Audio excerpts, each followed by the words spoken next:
महान कारुणिक तथागत सम्यक संबुद्ध बोधिसत्व गुणपेतंग डॉक्टर बाबासाहेब आंबेडकर आज या मंगलमय प्रसंगी श्रद्धा संपन्न तायडे परिवारामध्ये श्रद्धा संपन्न उपासक विलासजी तायडे आणि लीलाताई तायडे आज दोघांचाही मंगल परिणयाचा 25वा हा जो दिवस आहे त्याला वाढदिवस म्हणू शकतो आपण, त्याला ॲनिव्हर्सरी म्हणू शकतो आपण, ऐकलं तर 25 वर्ष आपल्या सहजीवनाचे बघा त्यांनी पूर्ण केलेले आहे.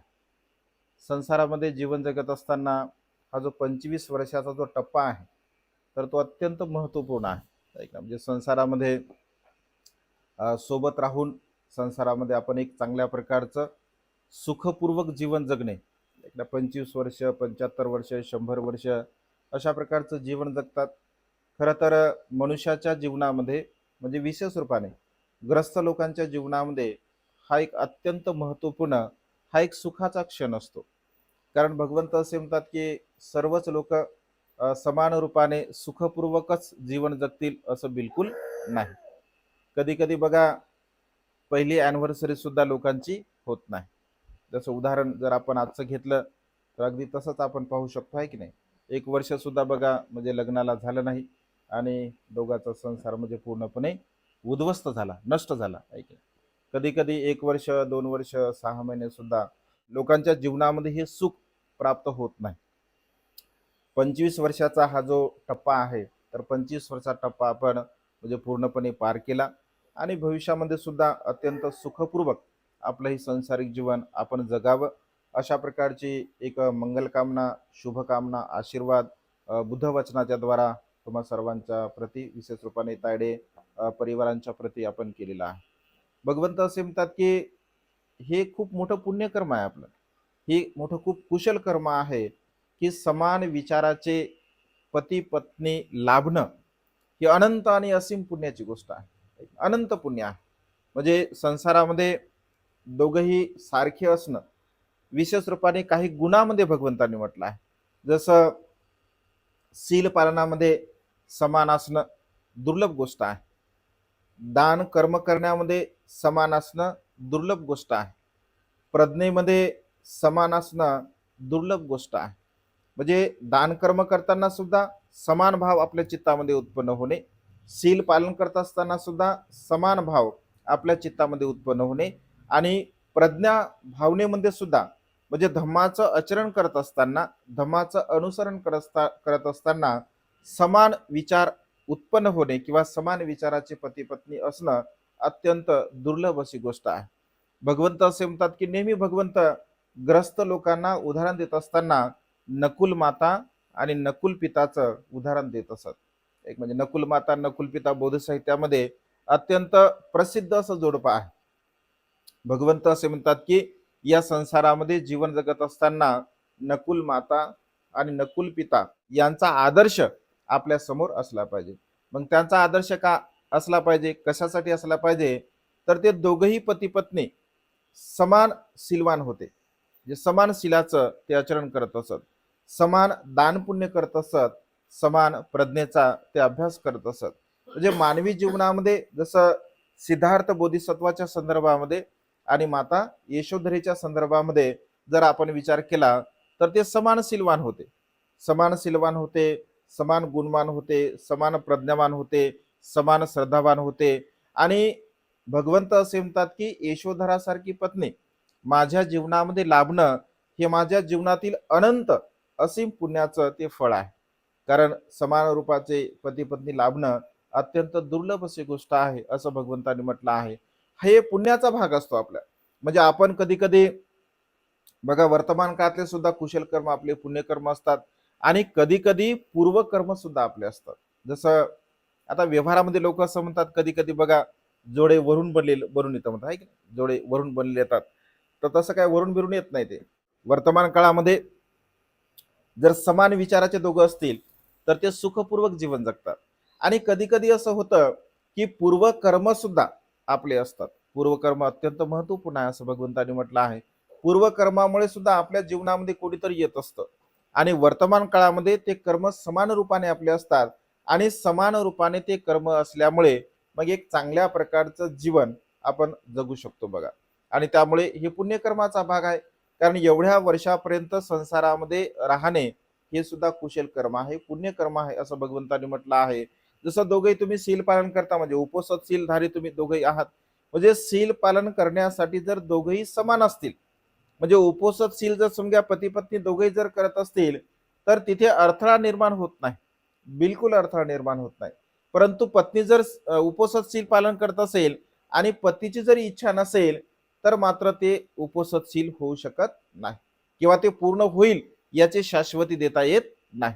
जर पती उपसतशील पालन करत असेल परंतु पत्नीची जर इच्छा नसेल तर तिथे सुद्धा उपसतशील पालन केल्या जाऊ शकत नाही. आणि त्यामुळे भगवंत असे म्हणतात की उपसतशील पालन करत असताना दोघांनी सुद्धा भगवंतांनी कंपल्सरी सांगितलं आहे, म्हणजे केवळ उपासिकेनंच पालन केलं पाहिजे असं बिलकुलच नाही आहे, तर उपासकांनी सुद्धा उपसत शील पालन केलं पाहिजे. कारण समान जर शील पालन आपण करत असेल तर बिलकुल अडथळा निर्माण होत नाही. आता आम्हाला अनेक फोन येतात बघा, म्हणजे नेहमीच उपसतशील पालनाच्या संदर्भामध्ये विशेष रूपाने माता भगिनी जास्त स्वरूपामध्ये सील पालण्यामध्ये पुढे असतात. तर कधी कधी फोन येतात म्हणते जे आमची तर खूप इच्छा आहे, जे आम्ही उपसत सील पालन करतो, आमची खूप इच्छा आहे, पण काय करता आमच्या घरच्यांना सवय आहे काही आणि त्या सवयी काय त्यांच्या सुटत नाही. जनरली सवय खेड्यापाड्यामध्ये कोणती असते तर ड्रिंक करण्याची सवय असते. आणि जो मनुष्य जर ड्रिंक करत असेल कसं काय उपसतशील पालन होणार आहे? कारण तो जर ड्रिंक करत असेल, त्याला जर खाण्याची सवय असेल ऐक ना, तर तो साहजिकच म्हणेल की मला चांगल्या प्रकारचं भोजन आहे, चांगल्या प्रकारचं भोजन पाहिजे आहे. पतीने जर समजा सांगितलं तर साहजिकच आहे पत्नीला ते करावंच लागतं. म्हणजे इच्छा नसताना सुद्धा कधी कधी बघा माता भगिनीकडून उपसतशीलाचं पालन होत नाही. आणि त्यामुळे उपसत आता लाभ जो आहे तर लाभ हा दोघांना सुद्धा होत असतो. म्हणजे पत्नी जर उपसतशीलाचं पालन करत असेल पण पती जर त्याच्यामध्ये नुसता सहाय्यक जरी ठरत असेल, म्हणजे मदतनीस म्हणून जरी ठरत असेल तरी सुद्धा त्यांचं अनंत आणि असीमाचं पुण्य होते. मग सोबत सोबत जर आपण ते केलं तर मात्र अनंत पुण्याचा लाभ आपल्याला होत असतो.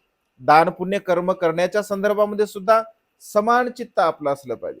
म्हणजे कुशल कर्म करताना, पुण्यकर्म करताना, चांगलं कर्म करताना जर समान आपलं चित्त असेल तर त्याचा लाभ आपल्याला होतो. पण समान चित्त जर नसेल तर पुण्यकर्म बिलकुल होत नाही. जसं आम्ही फिरतो नेहमी लोकांकडे, तर आम्हाला फार वेगवेगळे अनुभव येतात बघा. तर काल 2-3 दिवसापूर्वी आम्ही एका ठिकाणी गेलो दान मागण्यासाठी आपल्या जागेच्या संदर्भामध्ये. तर जाताना मग आमचे वाघसाहेब पुढे असतात, मला काय घर कोणाचे माहित नाही, पुढे असतात. तर ते दरवाजा खटखटतात, मी गाडीतूनच म्हणजे बघत असतो बा, हे जेव्हा या म्हणतात तेव्हा जातो. मग कधी कधी असं होतं की गल्लीमध्ये जर गेलं तर 2-4 घर आम्ही घेत असतो. तर एका ठिकाणी गेलो आम्ही जाताना, गृहमंत्री जे दारात बसलेले होते आणि गृहमंत्री मग साहेब बोलले की बा आहेत का साहेब घरी? साहेब जरा आंघोळीला गेले म्हणे. तर साहेब बोलले की बा चला समोर जाऊ. आम्ही समोर गेलो. आता एका घरी गेल्यानंतर किमान 15 ते 20 मिनिटं आम्हाला जातात. पाणी देणे, चहा घेणे आणि आपला प्रोजेक्ट समजून सांगणे आणि नंतर मग रिटर्न ये. 15-20 मिनिटं आम्ही एका ठिकाणी जात असतो. मग 15-20 मिनिटात पुन्हा आम्ही रिटर्न आलो. रिटर्न आल्यानंतर पुन्हा साहेब म्हणले झाली का आंघोळ? ते नाही म्हणे साहेब आंघोळच करत आहे म्हणे. मग 20 मिनिटं झाले तरी सुद्धा साहेब आंघोळच करत होते. कारण गृहमंत्र्याच्या मनामध्ये घरामध्ये एंट्री देण्याचाच विचार नव्हता. म्हणजे भंतेजी आपल्या दारावरती आले, भंतेजी आपल्या दारावरती आले यांचं सुद्धा काही काही लोकांना बघा बिलकुल भान राहत नाही. म्हणजे पुण्य आपल्या दारावर चालून आलं, ऐक ना, पुण्य कर्म आपल्या दारावरती चालून आलं, परंतु चित्त जर प्रसन्न नसेल, ऐक ना, मन जर प्रसन्न नसेल, आनंदी नसेल, तर बघा कुशल कर्म करण्याची संधी असून सुद्धा मनुष्य कुशल कर्म करत नाही, पुण्यकर्म करत नाही. आणि काही काही लोक जेव्हा आम्ही घरी जातो तर लोक असं म्हणतात की भंतेजी ही संधी तुम्ही आम्हाला दिली, हे कुशल कर्म करण्याची, हे पुण्यकर्म करण्याची संधी आम्हाला दिली. जसं कालचं उदाहरण, आम्ही नाहले परिवार म्हणून आहेत, प्रदीप नाहले, त्यांच्याकडे गेलो तर ते म्हणे आम्हाला संधी दिली भंतेजी तुम्ही, हे म्हणजे कुशल कर्म करण्याची, पुण्यकर्म करण्याची. पंकज पंकज नाहले म्हणजे पुण्यकर्म करण्याची संधी दिली आणि तुम्ही म्हणजे यांच्यावरती थोडे नाराज होते ते, कारण तुम्ही येत नाही बा आमच्याकडे बऱ्याच दिवसापासून, बऱ्याच वर्षापासून, म्हणजे तुमचं येणं जाणं नाही. कारण त्यांचे चांगले संबंध आहेत, घरेलू संबंध आहेत, मित्रत्वाचे संबंध आहेत, धम्माचे संबंध आहे. म्हणजे हे धम्माचं जे नातं असतं, जे धम्मिक लोक असतात, जे धम्मवान लोक असतात, तर त्या धम्मवान लोकांना दुसरा एक धम्मवान व्यक्ती आपल्या घरी नेहमी यावं असं वाटत असते. हे धम्माचं नातं असतं आणि त्यामुळे काही लोक प्रसन्न होतात, काही लोक आनंदी होतात, काही लोक मात्र अप्रसन्न होतात, काही लोक दुःखी होतात, कष्टी होतात. त्यांना असं वाटतं की उगच म्हणजे आपल्याला अशा प्रकारचं संकट आपल्या मनावरती येत असते. तर हा जो भाग असतो बघा, हा कुशल कर्माचा भाग असतो, हा पुण्यकर्माचा भाग असतो. वर्तमान काळातलं सुद्धा आपलं कुशल कर्म असते आणि पूर्व कर्म सुद्धा आपलं असतं. या दोन्ही कर्माच्या द्वारा आपण शील पालन करत असतो, आपण दान कर्म करत असतो आणि आपण धम्माचं आचरण करतो, म्हणजे प्रज्ञेचा अभ्यास करतो, आपण ध्यान मनन चिंतन करत असतो प्रसन्न चित्ताने. जेव्हा जेव्हा आपण हे कर्म करतो, मी नेहमी सांगत असतो बघा, एकदा पूर्ण नावाचा एक सुमंतिसाचा म्हणजे नौकर असतो. पूर्ण अत्यंत गरीब असतो, म्हणजे थोडीफार त्याच्याकडे शेती असते. आणि पूर्वीच्या काळामध्ये असं व्हायचं की श्रेष्ठी लोक उत्सव करायचे, 7 दिवसाचा उत्सव करत असत. तर सुमन माळ्याला सुद्धा असं वाटतं, कारण त्याने दान पुण्य केल्यामुळे तो श्रेष्ठी बनत असतो, धनवान बनत असतो आणि त्याच्याकडे 7 दिवसाचा उत्सव असतो. तर पूर्वीच्या काळामध्ये 7 दिवस भगवंताला भिक्खू संघाला भोजनदान दिलं जायचं, संघदान दिलं जायचं आणि 7 दिवसापर्यंत भगवंताच्या धम्मदेशना लोक श्रवण करत असतात. जसं आज अन्य लोक बघा सप्ताह साजरा करतात, ऍक्च्युअल मध्ये ती बुद्ध परंपरा आहे. भगवंताच्या काळामध्ये 7 दिवसाचा सप्त महोत्सव असायचा आणि 7 दिवसापर्यंत लोक शील पालन करायचे, दान पुण्य करायचे, धम्मदेशना श्रवण करायचे. तर जेव्हा सुमनमाळी हे कर्म करतो, तर तो विचार करतो, सगळ्या सेवकाला बोलवतो आणि सर्व सेवकांना बोलवल्यानंतर तो सांगतो की 7 दिवसापर्यंत तुम्हाला सर्व काही कामं करायचे आहे. ज्यांची इच्छा असेल तर ते राहू शकतात, ज्यांची इच्छा नसेल तर ते इथे सहभागी होऊ शकत नाही. त्यामागचा उद्देश हा असतो की आपण जे कुशल कर्म करतो, पुण्यकर्म करतो, त्या कर्मामध्ये कोणी अप्रसन्न राहू नये, कोणी दुःखी राहू नये, कोणी कष्टी राहू नये. कारण धम्म परिषदेमध्ये म्हणजे धम्म श्रवण करणारा व्यक्ती, त्या व्यक्तीमध्ये एकही व्यक्ती जरी अप्रसन्न असेल तरी सुद्धा त्याचं पुण्य कमी होत असते.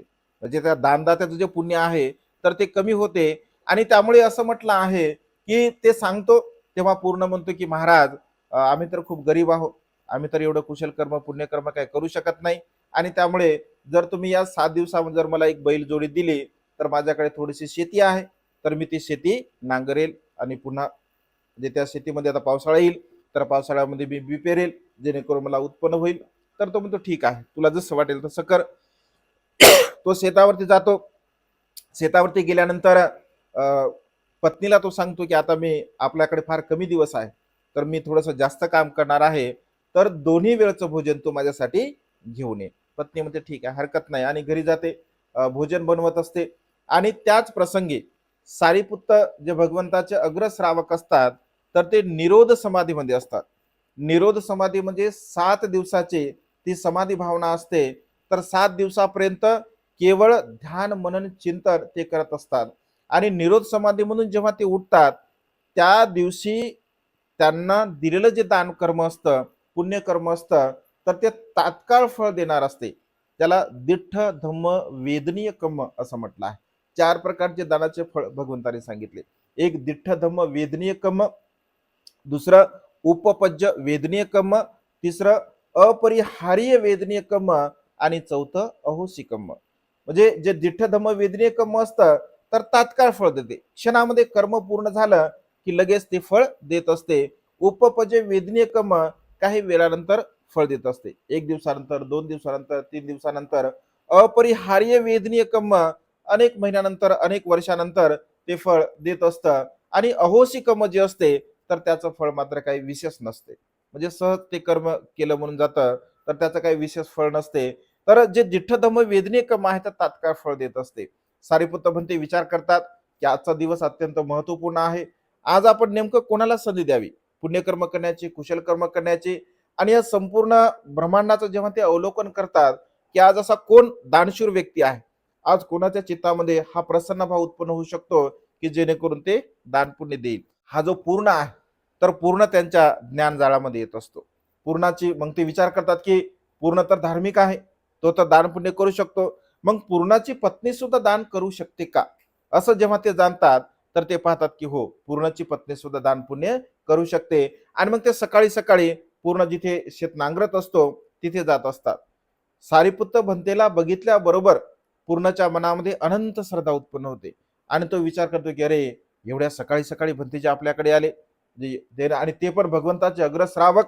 माझ्याकडे जर काही असतं तर भन्तेला मी आता दान दिलं असतं, पण नेमकं आता काय देऊ मी, माझ्याकडे तर काहीच नाही.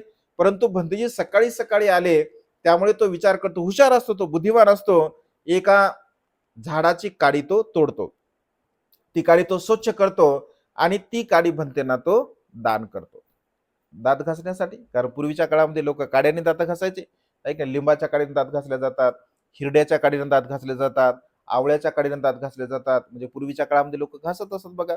तर बाभळीच्या काडीने सुद्धा म्हणजे दात घासले जातात. तर एक छोटीशी काडी तो तोडतो आणि भन्तेंना दात घासण्यासाठी देतो. भन्ते त्या काडीचा उपयोग दात घासण्यासाठी करतात. लगेच त्याच्याकडे जे पाणी असतं ते पाणी भन्तेंच्या पात्रामध्ये तो टाकतो, भन्ते फ्रेश होतात आणि एका झाडाखाली ध्यान मनन चिंतन करत असतात.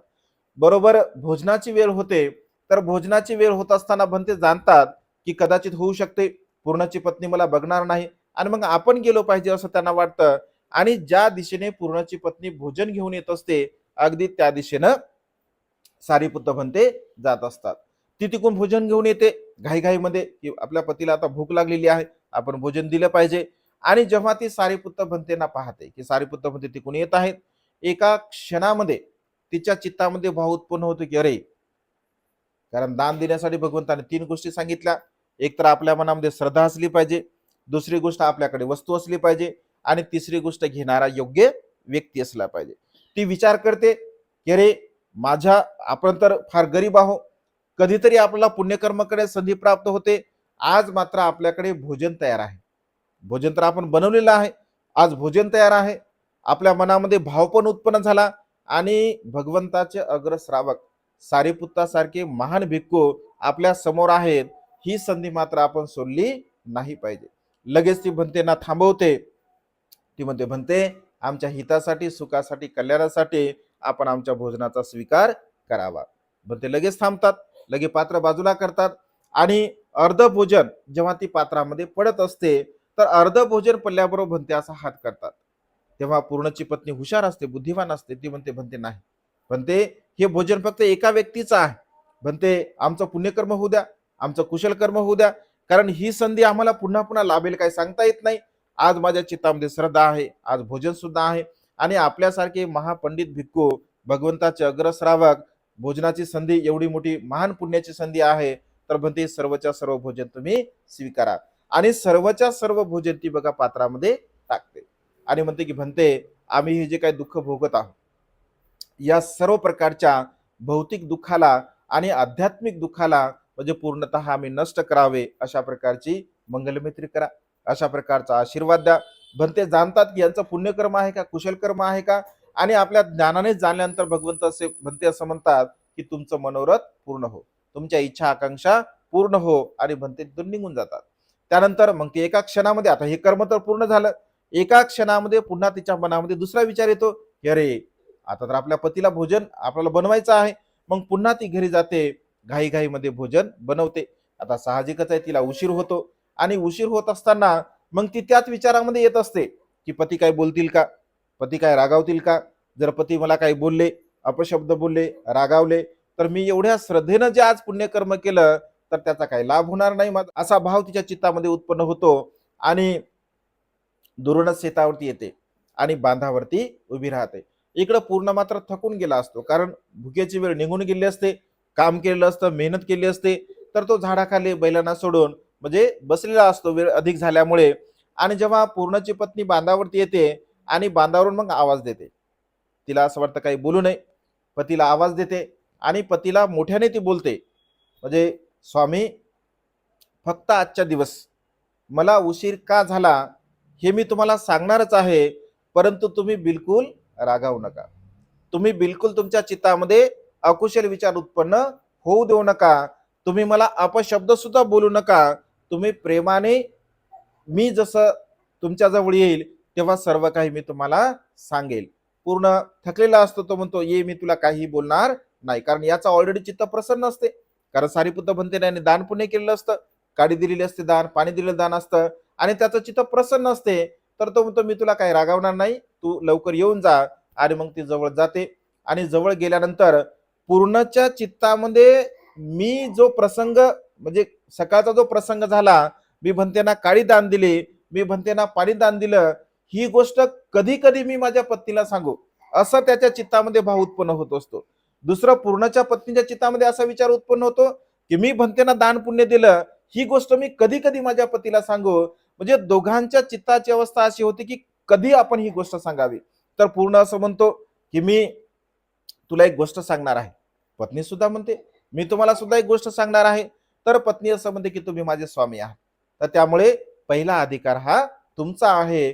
तुम्हाला नेमकं काय सांगायचं तर ते तुम्ही मला सांगा. मग पूर्ण पूर्ण हकीकत सांगत असतो. असं म्हटल्याबरोबर ते म्हणते किती आश्चर्य आहे, किती अद्भुत आहे.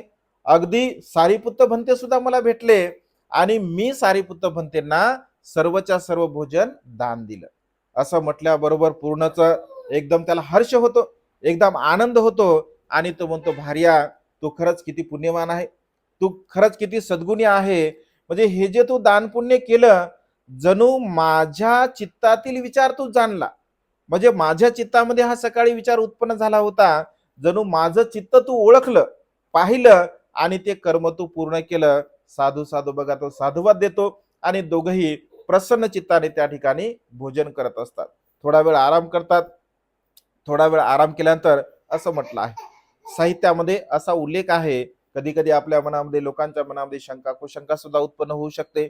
परंतु भगवंत असे म्हणतात की सारीपुत्त म्हणजे भगवंताच्या अग्र सर्वाकाला जे दान दिलं जातं, जे काही अंशी अग्रश्रावक भगवंताचे आहेत, ते जर निरोध समाधीमधून जर उठले आणि त्या दिवशी जर त्यांना दान पुण्य केलं तर तात्काळ क्षणामध्ये त्याचं फळ त्यांना प्राप्त होत असते.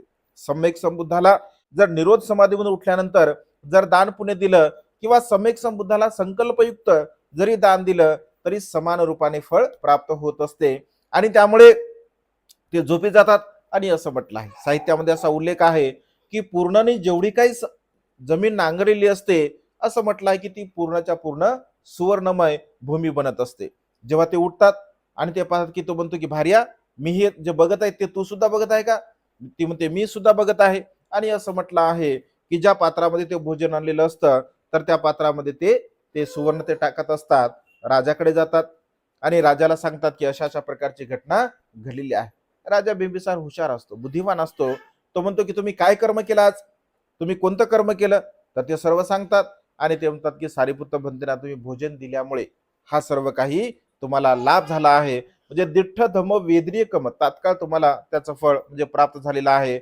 आणि लगेच तो म्हणतो की मी तुझ्यासाठी काय करू, महाराज ते धन घेऊन या. जेव्हा असं म्हटलं आहे साहित्यामध्ये उल्लेख आहे की 500 गाड्या म्हणजे धन आणण्यासाठी पाठवल्या जातात. आणि मग जो सेवक असतो, चला राजाचं धन आपण घेत आहोत. राजाचं धन म्हणल्याबरोबर असं म्हटलं आहे की ते पूर्ण माती होत असते. पुन्हा 500च्या 500 गाड्या वापस येतात आणि ते म्हणतात की महाराज तिथे तर कुठल्याच प्रकारचं धन नाही. राजा हुशार असतो. तो म्हणतो की तुम्ही ते धन घेत असताना काय म्हणत होते? तर आम्ही म्हणत होतो की बा हे राजाचं धन आहे. राजा म्हणतो की भल्या माणसा, हे माझं धन थोडं आहे, तुम्ही असं म्हणा की हे पूर्णाचं धन आहे. आणि पुन्हा ते जातात. असं म्हटलंय की ते 500 गाड्या धन आणलं जातं, पूर्ण त्याची रास बनवली जाते. सर्व लोक सुद्धा आश्चर्यचकित होतात की अशा अशा प्रकारची घटना घडली, कारण वाऱ्यासारखी ती बातमी संपूर्ण श्रावस्ती नगरीमध्ये पसरत असते. आणि पुन्हा त्याला तिथं ते धन टाकलं जातं. राजा म्हणतो एवढं धन कुणाकडे आहे का? तर लोक सांगतात की एवढं धन तर सध्या कुणाकडेच नाही आहे. म्हणून आजपासून आपल्या नगराचा जो महाश्रेष्ठी असेल तर तो म्हणजे पूर्ण असेल असं म्हणतात. म्हणजे पूर्णाला ती घोषणा केली जाते की पूर्ण आजपासून महाश्रेष्ठी आहे. लगेच एका जुन्या श्रेष्ठीचं घर असते असं म्हटलं आहे. आणि मग राजा म्हणतो की आता तू इथे राहा, हे घर मी तुला दान करत आहे असं म्हटलं आहे. जेव्हा तिथे खोदकाम केलं जातं तर पूर्वीच्या श्रेष्ठीने तिथे जो आपला खजाना आहे, जो तो लपून ठेवला होता जमिनीमध्ये, तो सुद्धा पुन्हा निघत असतो. राजा म्हणतो हे मी तुला दिलं, हे धन सुद्धा तुझंच आहे. आणि अशा पद्धतीने बघा त्याला त्याचा लाभ झाला. तो विचार करतो की एवढं फळ मला का प्राप्त झालं, तर मी केल्या कुशल कर्मामुळे, मी केल्या पुण्यकर्मामुळे. तो लगेच भगवंताकडे जातो भगवंताला 7 दिवसापर्यंत भोजनाचं निमंत्रण देतो, दान पुण्य करत असतो आणि मग पुन्हा भगवंत याला एवढा लाभ का झाला, एवढं फळ त्याला का प्राप्त झालं, तर त्याने केलेल्या कुशल कर्मामुळे, त्याने केलेल्या पुण्यकर्मामुळे. म्हणजे जे दान पुण्य त्यांनी दिलं, त्याच्या पत्नीने जे दान पुण्य दिलं, तर ते सहज नव्हतं, ते सोपं नव्हतं. कारण आपल्या पतीसाठी बनवलेलं ते भोजन होतं. त्या भोजनाच्या बदल्यामध्ये तिला मार सुद्धा मिळाला असता. त्या भोजनाच्या बदल्यामध्ये तिला अपशब्द सुद्धा ऐकावे लागले असते. त्या भोजनाच्या बलामध्ये म्हणजे परिणामतः तिला कुठल्याही प्रकारच्या प्रसंगाला समोर जावं लागलं असतं. या कुठल्याही प्रकारच्या प्रसंगाची तिने पर्वा न करता श्रद्धेनं बघा ते दान पुण्य दिलं. भगवंत असे म्हणतात की समान विचाराचे पती पत्नी मिळणं या संसारामध्ये अत्यंत दुर्लभ अशी गोष्ट आहे. समान शील पालन करणारे, समान श्रद्धा ठेवणारे, समान प्रज्ञेनं समान दान पुण्य करणारे आपल्या जीवनामध्ये पती पत्नी मिळणं अत्यंत दुर्लभ अशी गोष्ट आहे बघा. आणि त्यामुळे हे पुण्यकर्म असतं, हे कुशल कर्म असतं, हे पुण्यकर्म असतं. आणि त्यामुळे आपण म्हणजे दोघही, मी दोघही म्हणजे ताईला सुद्धा आणि सरांना सुद्धा पाहतो की समान त्यांची श्रद्धा आहे. बुद्ध धम्म संघावरती समान श्रद्धा आहे. शील पालन करताना सुद्धा समान रूपाने ते विहारामध्ये येत असतात, समान रूपाने उपस्थ शील पालन करतात, समान रूपाने धम्माचं आचरण करतात. म्हणजे हे आपलं पूर्वकर्म असतं. वर्तमान काळातलं सुद्धा कर्म असते आपलं आणि पूर्वकर्म सुद्धा आपलं असतं बघा. आणि त्यामुळे हे पुण्याचा जो भाव आपल्या चित्तामध्ये आहे, तर तो सातत्याने आपण निर्माण करण्याचा प्रयत्न केला पाहिजे.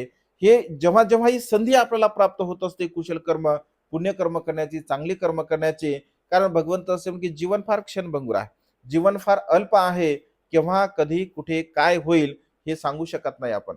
दानाच्या संदर्भामध्ये भगवंत असे म्हणतात, ज्याप्रमाणे चारही बाजूने एखाद्या घराला आग लागलेली असावी आणि घराला आग लागली आहे चारी बाजूने, तर घरातला व्यक्ती असा विचार करेल की अरे आता चारी बाजूने घराला आग लागलेली आहे, मग घरामध्ये ज्या हाताला लागेल वस्तू तर तो घराच्या बाहेर फेकण्याचा प्रयत्न करेल. कारण तो विचार करेल की आगीमध्ये तर सर्व काही जळणार आहे आणि जेवढं काही बाहेर फेकलं, तो असा विचार करणार नाही ही कमी किमतीची वस्तू आहे, ही जास्त किमतीची वस्तू आहे. जी वस्तू हाताला लागेल तर ती घराच्या बाहेर तो फेकून देईल. अगदी तशाच प्रकारे भगवंत असे म्हणतात की हे संसार जीवन जगत असताना जेवढं दान पुण्य आपण करत असतो, म्हणजे ज्याप्रमाणे घरातून काढलेली वस्तू अग्नीद्वारा, म्हणजे अग्नी पूर्ण लागलेलं जे घर आहे त्या घरातून काढलेली वस्तू आपल्याला कामी येते, वापरता येतं. अगदी तशाच पद्धतीने हे संसार चक्र जीवन जगत असताना जेवढं काही दान पुण्य आपण करत असतो, फक्त तेवढंच आपल्याला सुगतीसाठी सहाय्यक ठरत असते. त्याच दान पुण्याच्या द्वारा आपल्या जीवनामध्ये रागाला, द्वेषाला, लोभाला, मोहाला, मीपणा, अहमपणा, गर्व, ईर्ष्या या सर्व प्रकारच्या विकाराला नष्ट करण्यासाठी बघा हे दान पुण्य सहाय्यक ठरत असते. आणि त्यामुळे मनुष्याने जेव्हा जेव्हा संधी आपल्या जीवनामध्ये उपलब्ध होत असते, तेव्हा तेव्हा हे कुशल कर्म, हे पुण्यकर्म केलं पाहिजे. कारण आपल्या जीवनामध्ये हे कर्म अत्यंत महत्वपूर्ण आहे. आपण म्हणजे अत्यंत धार्मिक आहात, श्रद्धावान आहात आणि ही श्रद्धा अधिक अधिक आपण वाढवली पाहिजे. म्हणजे जोपर्यंत आपण दुःखमुक्तीच्या मार्गामध्ये पदार्पण करत नाही, जोपर्यंत आपण श्रोतापन्न होत नाही, सकृतागामी होत नाही, अनागामी होत नाही, अरहंत होत नाही, तोपर्यंत आपण शील पालन केलं पाहिजे, तोपर्यंत आपण दान केलं पाहिजे, तोपर्यंत आपण तीन रत्नांच्या प्रती श्रद्धा ठेवली पाहिजे, तोपर्यंत आपण प्रज्ञेचा अभ्यास केला पाहिजे. म्हणजे हे चार सद्गुण आपल्या जीवनामध्ये आपण सातत्याने बघा धारण करण्याचा प्रयत्न केला पाहिजे. कारण ही सर्व संधी आपल्याला बाबासाहेबांमुळे मिळाली. म्हणजे कधी बघा, कधी पूर्वी कोणाला दान कर्म करण्याची संधी मिळत नव्हती, धम्म श्रवण करण्याची संधी मिळत नव्हती, कुशल कर्म पुण्यकर्म करण्याची संधी मिळत नव्हती. हे सर्व बघा बाबासाहेबांच्या पुण्याईमुळे, बोधिसत्वांच्या पुण्याईमुळे आपल्याला हे प्राप्त झालं आहे. आणि त्यामुळे त्या बोधिसत्वांचे अनंत आणि असीम आपल्यावरती उपकार आहे, ज्या उपकाराची आपण कधी परतफेड करू शकत नाही. आणि त्या बोधिसत्वाच्या धम्मक्रांतीमध्ये आपण जीवन जगत असताना सातत्याने हे कुशल कर्म, हे पुण्यकर्म आपण केलं पाहिजे. बघा बाबासाहेबांचा संकल्प होता की सारा भारत मी बौद्धमय करेल. मला जर आयुष्य लाभलं तर माझं उर्वरित आयुष्य बौद्ध धर्माचा प्रचार आणि प्रसार करण्यासाठी मी घालवणार आहे, अशी बाबासाहेबांची संकल्पना होती. परंतु निसर्गाच्या नियमाला अनुसरून बघा बाबासाहेबांना आयुष्य लाभलं नाही. आणि त्यामुळे धम्माचा प्रचार आणि प्रसार करण्याच्या ज्या योजना बाबासाहेबांच्या होत्या, ख्रिश्चन मिशनरी प्रमाणे धम्माचा प्रचार आणि प्रसार झाला पाहिजे, अशी बाबासाहेबांची बघा संकल्पना होती. ख्रिश्चन मिशनरीचे जशा प्रकारचे धम्म प्रचारक आहेत तसे धम्म प्रचारक निर्माण झाले पाहिजे. गावोगावी खेडोखेडी शहरोशहरी ते धम्मप्रचारक निर्माण होऊन धम्माचा प्रचार आणि प्रसार केला पाहिजे, अशी बाबासाहेबांची संकल्पना होती. बाबासाहेब असं म्हणतात, हे धम्मप्रचारक निर्माण करण्यासाठी मुंबई असेल, दिल्ली असेल, कलकत्ता असेल, चेन्नई असेल, अशा मोठमोठ्या शहरामध्ये सुंदर सुसज्ज अशा विहाराची निर्मिती करून धम्मप्रचारक मी निर्माण करेल. पण हा हा बाबासाहेबांचा संकल्प पूर्णत्वास गेला नाही. अलीकडच्या काळामध्ये बघा वेगवेगळ्या प्रकारचे भिक्खू ट्रेनिंग सेंटर निर्माण होत आहे, उपासकांचे ट्रेनिंग सेंटर निर्माण होत आहेत, उपोषितागार निर्माण होत आहे. कारण आता हळूहळू बघा उपोषणशील पालन करणारे लोक सुद्धा तयार होत आहेत. आता वर्षावासामध्ये आम्ही जेव्हा ऑनलाईन उपोषण देतो 400 लोक असतात, 500 लोक असतात. कधी काळी बघा 2 लोक असायचे, 5 लोक असायचे, 10 लोक असायचे. आज 500 लोक, 600 लोक, 800 लोक, 1000 लोक सकाळी उपोषणशील ग्रहण करत असतात. म्हणजे ही धम्माचं बल आहे आणि हे धम्माचं बल बघा अधिक अधिक आपल्याला वाढवायचं आहे. आणि त्यामुळे बाबासाहेबांच्या या संकल्पाला अनुसरून आपण जळगाव शहरामध्ये सुद्धा एक खूप मोठ्या एक ऐतिहासिक कार्य, येणाऱ्या काळामध्ये ते ऐतिहासिकच असं कार्य राहणार आहे. येणाऱ्या पिढीसाठी एक चांगल्या प्रकारचं ट्रेनिंग सेंटर आपण निर्माण करण्याचा जो संकल्प केला आहे. अगदी जळगाव पासून 15 किलोमीटर वरती उमाळा या परिसरामध्ये बघा आपण जाणता 16.5 एकर जागा आपण म्हणजे खरेदी केलेली आहे, सौदा तिचा झालेला आहे. या महिन्याच्या एंडिंग पर्यंत किंवा पुढच्या महिन्याच्या स्टार्टिंगला आपण तो सौदा पूर्ण करणार आहोत. सर्वच जळगाव शहरातील श्रद्धा संपन्न उपासक उपासिका या कार्यासाठी सहभागी आहेत. पूर्ण महाराष्ट्रामधून सुद्धा जे काही श्रद्धा संपन्न उपासक उपासिका आहेत, म्हणजे ज्यांना जशा जशा स्वरूपाचं दान पुण्य करायचं असेल तशा स्वरूपाचं हे दान पुण्य आपण करत असतो. बघा जळगाव शहरामध्ये माझे तर काय फार जास्त परिचित लोक नाहीत आणि त्यामुळे आमचे बाबूराव वाघजे जे की हाडामासाचे कार्यकर्ते अगदी लहानपणापासून धम्म चळवळीमध्ये सामाजिक चळवळीमध्ये काम करतात आणि त्यामुळे त्यांना प्रत्येक घर माहित आहे. मी तर आश्चर्य म्हणजे व्यक्त करतो की डायरेक्ट दारावर वाजवतात ते दार डायरेक्ट. म्हणजे एवढी स्मृती बघा त्यांची जागरूक आहे की प्रत्येक नगरामध्ये प्रत्येक गल्लीमध्ये अगदी गल्ली बोळीतून जरी गेलं तरी ते बरोबर बघा म्हणजे घरापर्यंत घेऊन जात असतात. तर हे मोठं काम म्हणजे धम्माचं काम त्यांच्या द्वारा होत आहे. आमचे भागवतजी सकपाळ सुद्धा जेव्हा जेव्हा जशी संधी मिळेल तसे तसे ते सोबत राहत असतात. आपले बागुल सर सुद्धा आहेत ज्याच्यात सध्या थोडी तब्येत बरी नाही आहे. सुरळकर भाऊ आहेत, अनेक उपासक उपासिका आहेत की जे या धम्म कार्यासाठी सुद्धा बघा सहभागी होत असतात. आणि आपण लोकांना संकल्प केला की किमान 10,000 रुपये लोकांनी आपल्याला द्यावे. 10,000 रुपये देणारे 1,000 लोक तयार व्हावे असा आपला संकल्प होता. बरेच लोक देत आहेत, काही लोक वेटिंगवर आहेत, काही लोक भविष्यामध्ये सुद्धा देतील. तर परिवाराने सुद्धा म्हणजे 10,000 रुपये दिले. आपण जे जो संकल्प केला आहे, आपला संकल्प 80 फूट बुद्धमूर्तीचा तो संकल्प आहे. भिक्खू ट्रेनिंग सेंटरचा संकल्प आहे, उपासक उपासिकांचा ट्रेनिंगचा संकल्प आहे, वृद्ध आश्रम असेल, अनाथ आश्रम असेल, येणाऱ्या काळामध्ये चांगल्या प्रकारचं उच्च दर्जाचं शिक्षण तिथे मिळावं, शिक्षणाचा सुद्धा संकल्प आहे, मल्टीपर्पज हॉस्पिटलचा सुद्धा संकल्प आहे. म्हणजे सामाजिक धार्मिक शैक्षणिक हे सर्व प्रकारचं कार्य व्हावं हा एक प्रामाणिक उद्देश बघा आपला आहे. आणि त्यामुळे हा जेव्हा 80 फूट बुद्धमूर्तीचा जो संकल्प आपला आहे हा आपल्याला पहिल्यांदा पूर्णत्वास न्यायचा आहे. आणि दोघेही तायडे परिवारांच्या ताईच्या सुद्धा आणि साहेबांच्या सुद्धा चित्तामध्ये हा भाव उत्पन्न झाला की 80 फूट बुद्धमूर्ती म्हणते जे तुम्ही निर्माण करत आहात, तर 80 फूट बुद्धमूर्ती निर्माण करत असताना त्या मूर्तीच्या कार्यासाठी आम्ही 80,000 रुपये तुम्हाला दान करू. असं जेव्हा आम्ही प्रबुद्ध नगरमध्ये गेलो होतो बघा मूर्तीच्या कामासाठी, तर तेव्हा त्याने तशा प्रकारची घोषणा केली की 80 फूट बुद्धमूर्ती तुम्ही निर्माण करत आहात तर आमचा सुद्धा त्या ठिकाणी वाटा असावा. तर 80,000 रुपये त्या मूर्तीसाठी आपल्याला ते दान करणार आहेत. पुन्हा आणखी त्यांची इच्छा उत्पन्न झाली की आपल्या जागेसाठी सुद्धा आणखी आम्ही 20,000 रुपये तुम्हाला दान देणार आहोत. म्हणजे फार मोठं हे दान पुण्य आहे. कारण हे जे दान आहे हे अजरामर करण्यासाठी आपल्याला आहे. आता मी हे काम करत आहे म्हणजे मी राबत आहे, दिवसभर फिरत आहे, बाबुराव वाघजी फिरत आहेत, आमचे भागुजी सपकाळ फिरत आहेत. म्हणजे आम्ही जोपर्यंत जिवंत आहोत तोपर्यंत हे काम राहणार आहे. पण हे जे कार्य आहे आपण जे बेसिक म्हणजे पाया जो निर्माण करत आहोत हे अनंत काळापर्यंत राहणार आहे. म्हणजे मी जरी इथून गेलो, ऐका आपण सर्व जरी इथून निघून गेलो तर आपली जी येणारी पिढी आहे तर ती येणारी पिढी मात्र तिथं खूप चांगल्या प्रकारे धम्माचा वारसा या जळगाव शहरामध्ये या खानदेशामध्ये आपण निर्माण करून जाणार आहोत. आणि जीवन काय आहे, असं जीवन जाणार आहे, क्षणभंगूर जीवन आहे, कधी काय होईल काही सांगता येत नाही बघा. आणि त्यामुळे असंही तर आपण मरणार आहोत, तसंही तर आपण मरणारच आहोत. आणि त्यामुळे चांगलं काम करून मरावं.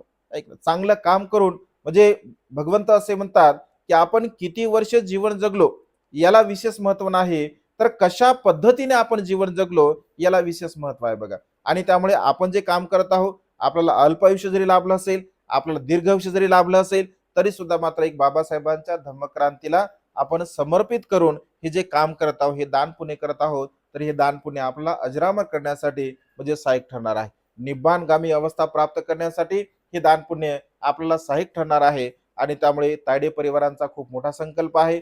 दर वर्षाप्रमाणे काही आपण असेही उपासक तयार झाले या आपल्या युट्यूबच्या माध्यमामधून, धम्मदेशनेच्या माध्यमामधून. काही लोकांनी वर्षाला एक 10,000 रुपये देण्याचा संकल्प केला, ज्यामध्ये तायडे परिवार सुद्धा आहे, आणखी परिवार आहे. काही उपासकांनी दर महिन्याला 1,000 रुपये देण्याचा संकल्प केला. काही उपासकांनी 500 रुपये दर महिन्याला देण्याचा संकल्प केला. काही लोक असे आहेत की 50 रुपये रोज पाठवतात. काही लोक 10 रुपये रोज पाठवतात, 20 रुपये रोज पाठवतात, 100 रुपये रोज पाठवतात. म्हणजे असेही लोक बघा म्हणजे तयार होत आहेत. रोज दान देणारे लोक सुद्धा बघा तयार होत आहेत. महिन्याला दान देणारे लोक तयार होत आहेत. वर्षभरात लोक दान देणारे होत आहेत.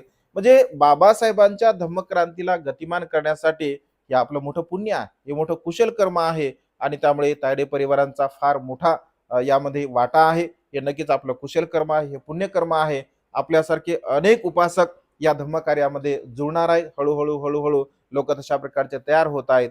आणि त्यामुळे आज आपल्या या मॅरेज अनिव्हर्सरीच्या निमित्ताने, आपल्या लग्नाच्या या वाढदिवसाच्या निमित्ताने हे जे आपण कुशल कर्म करत आहात, पुण्यकर्म करत आहात, या संपूर्ण कुशल कर्माच्या बलाने तुम्हा दोघांना सुद्धा, उभयतांना व संपूर्ण परिवारांना तुमच्या जीवनामध्ये सुख समाधान आयुष्य वर्ण आणि बल प्राप्त हो. तुम्हा सर्वांच्या इच्छा आणि आकांक्षा ढगातून मुक्त झालेला शीतल चंद्रमाप्रमाणे पूर्णत्वात जाऊ, अशा प्रकारची मंगलमय आणि उदात कामना या ठिकाणी व्यक्त करून ही छोटीशी धम्मदेशना संपन्न करतो. सर्वांचं मंगल हो, सर्वांचं कल्याण हो, सर्वांना दीर्घायुष्य लाभो. बुद्धां